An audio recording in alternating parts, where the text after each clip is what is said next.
Jake. Some people also calling him Wesker's son, as we have revealed already. And Jake is a unique character because he doesn't fight the way other characters do in this game. He's got a few extra special moves that none of the other characters can do. So I think fans of the series will welcome him as a new addition, something special to play as. Yes. Now, we saw Leon gameplay during the press conference, but now we're going to see him right here. Walk us through exactly what we're seeing.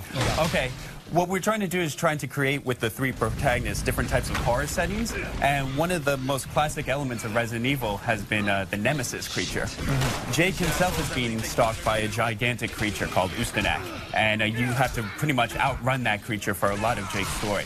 Right now he's in fighting some of the new enemies we have called the Juavo. Of course, the traditional zombies will be in Resident Evil that everyone wants, but these are a new enemy. They're a little smarter. They can use weapons, and Jake has got to fight them first. Right. Now, obviously, part of introducing these new characters and these three different ways to play you guys talked about is distinct play styles. A lot of people think maybe Resident Evil has veered towards action in recent years, but there's a lot of survival horror elements as well, right? That's very true. With Jake, you have some special weapons available to you. Some classic powerful weapons will be strewn around stages, but you do have to manage your ammo, and you can't just fire wildly and hope you can find bullets wherever they are. Jake also can use hand-to-hand combat. He's one of the few characters that we've ever designed that will be able to do that. So you can switch from his weapons using any type of machine gun or pistols, or go to hand-to-hand combat.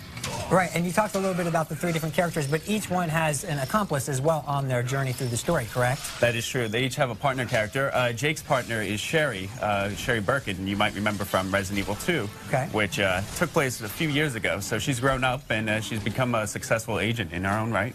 Right. So the partner characters, is that a co-op experience, or is this something just on the single-player side, or? That is a co-op experience. You can play alone if you want, and the AI will control the partner character, but we recommend that you play with your friends.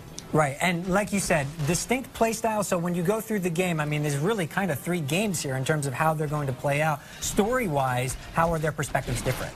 Okay, all the stories will intersect at different points. Each character follows their own story, and if you play, say, Jake's story, from start to finish, you get Jake's story, and you can just enjoy that and stop playing. But we want you to play all the characters and enjoy all their stories. They will cross over at different points and intersect, and you'll be able to see the story from different points of view. So, our director just died. Classic, yes. You are dead. Franchise for a long time. We're trying to give everyone the opportunity to enjoy this game. Right. So we're hoping that for new players, they have the weapons, the tools they need to play this game. We want to make it more intuitive. The controls are more organic. I think, you know, in the past, the controls weren't always what everyone wanted them to be. I think we've really got them to where they should be. The director himself, Sasaki-san, he's been following all the gaming trends, seeing where action gaming is going, and he's trying to incorporate a lot of those elements that people assume you should have in an action game into Resident Evil 6. A very cinematic sequence unfolding right before our eyes here exclusively on our all-access stage, but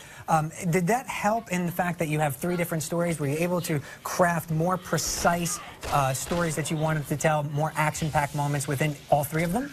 Yeah, that's exactly what they wanted to do. It seemed the development team themselves had so many different ideas, they didn't know where to go, and eventually they decided on, well, why don't we do all of them and try and merge them, and then that way you don't have to force gameplay on certain characters and make it feel awkward. We can just match the gameplay to the character and their story, so everything feels more synthetic, more natural in that regard. Right.